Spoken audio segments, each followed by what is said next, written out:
Bonjour tout le monde. Hi everybody. C'est un grand plaisir de vous voir. Et aujourd'hui, c'est la deuxième fois que je suis ici dans l'Arabie Saoudite depuis les derniers mois. La cinquième fois que je suis dans la région du Golfe depuis le début de l'année. And today the objective is twofold. First, to continue to increase the bilateral relationship between Canada and Saudi Arabia. And the second objective is to stand in solidarity with the partners in the Gulf region as they face unjustified attacks by Iran, including on a Saudi ship just in the past days alone. And so in the conversation that I just had with my counterpart just now, we discussed the bilateral relationship, the work that we will continue to do on AI, on energy, on trade and investment over the course of the next months and years. We also discussed, of course, the geopolitical situation, including the situation with the Iranian attacks and the need to respect the MOU. For sure, it's completely unjustified to be attacking civilian targets at this time. Maintenant, je pourrais recevoir vos questions. Je m'excuse, ça c'est le caméra? Je m'excuse. It's hard to know when the cameras are. I don't know why you don't put them all together, but anyhow. Okay. Mais tout d'abord, sur l'Iran, est-ce que c'est possible d'avoir peut-être une mise à jour de vos discussions avec vos homologues? Oui, bien sûr. C'est difficile de recevoir l'information détaillée, donc merci pour la question. Je comprends que c'est nécessaire de comprendre tous les détails. Maintenant, nous savons qu'il y avait des attaques iraniennes sur des navires. Et c'est des attaques complètement injustifiables. Donc après ça, les États-Unis ont répondu avec leur attaque. Et après ça, il y avait d'autres attaques iraniennes. Donc c'est difficile et c'est nécessaire de respecter l'entente avec le MOU, par exemple. Et aussi, on doit continuer de souligner que nous sommes ici en solidarité avec les pays du Golfe et aussi on doit respecter le cessez-le-feu et continuer de presser pour la libération du détroit de Hormuz. How complicated is this is a very complicated part of the world. How much more complicated is it because of the attack on Iran and the conflict there? So since February 2022, the geopolitical situation globally has continued to escalate with Russia's illegal invasion of Ukraine, but additional conflicts which include the situation in the Middle East right now. The MOU was obviously a very positive sign that the parties were willing to go to the table and have the conversation about a permanent ceasefire. However, the attacks over the last number of days, the Iranian steps that it continues to take to, it appears, maintain control of the Strait of Hormuz are unacceptable. And that has to be front and center as the parties continue to negotiate towards the permanent ceasefire. But at this point, I think, and I heard this in my meeting just now with the Foreign Minister of Saudi Arabia, it's very much one of the need for solidarity against Iran and the unjustifiability of the attacks that Iran is taking. Which appears to be in an effort to continue to maintain the control over the Strait of Hormuz. So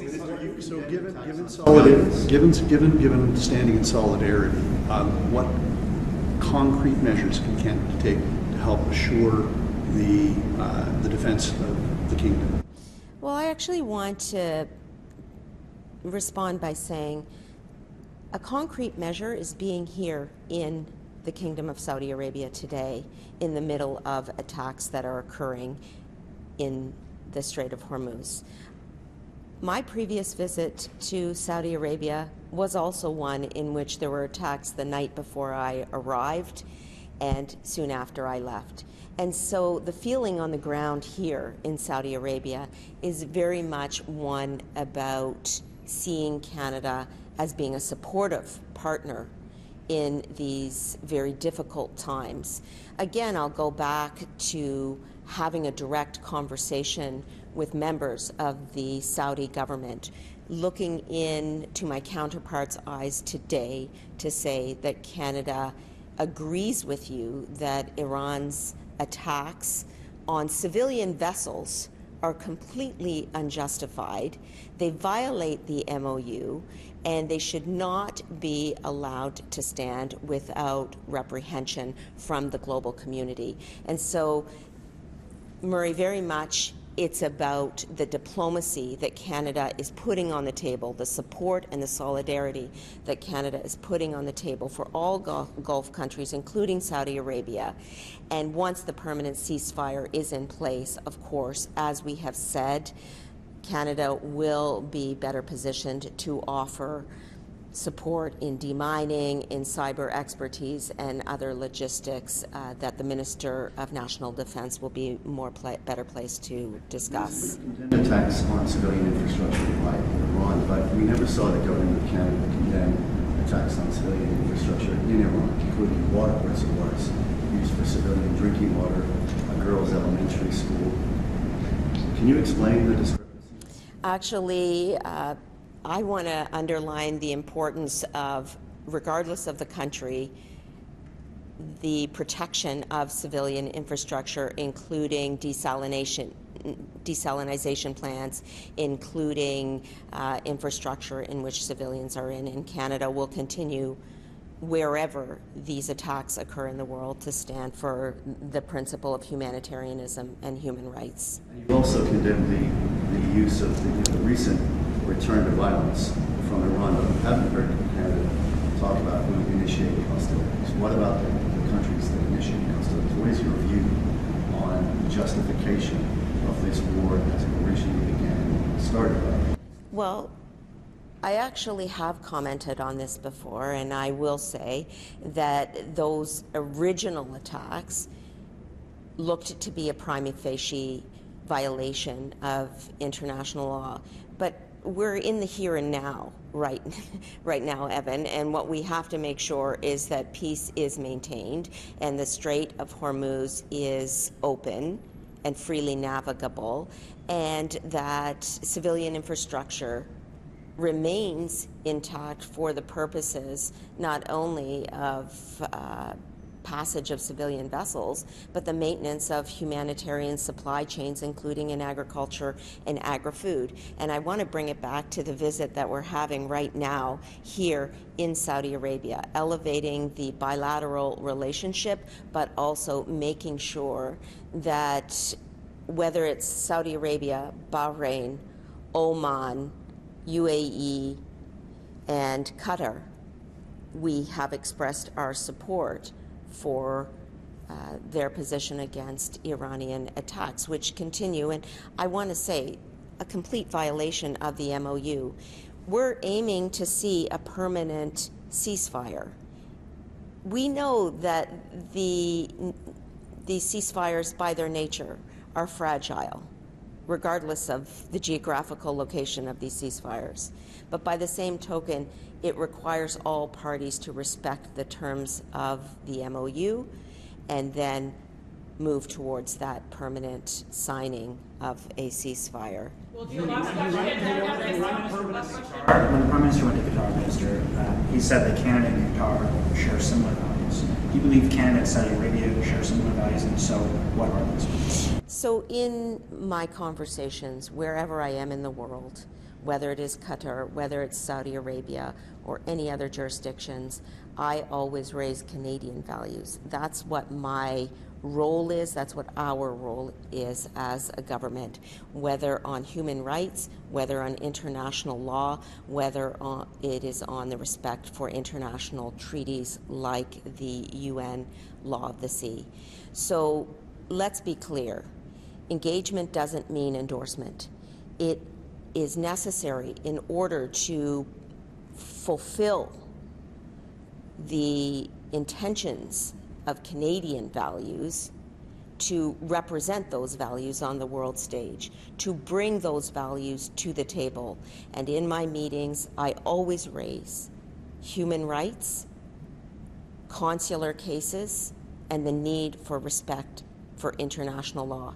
And that is true today, that is true yesterday, and it will continue to be true in the months ahead. Given President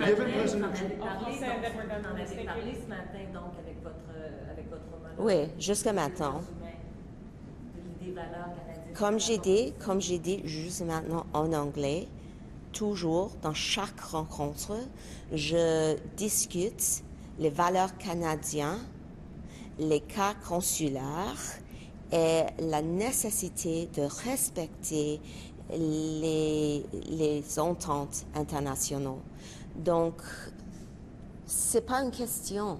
C'est nécessaire d'être à table pour avoir les conversations difficiles sur ces sujets importants pour la population canadienne et de s'assurer, pas seulement pour notre population, mais pour le droit international et aussi pour les questions légales et morales d'avoir les conversations comme ça. Donc, la réponse est, bien sûr, chaque fois, toujours, je discute les droits humains, les cas consulaires et aussi la nécessité de respecter les traités internationaux, surtout sur le droit de la mer. Donc, merci beaucoup. Merci tout le monde. Thank you, Bien sir. sûr, oui. Merci, thank you.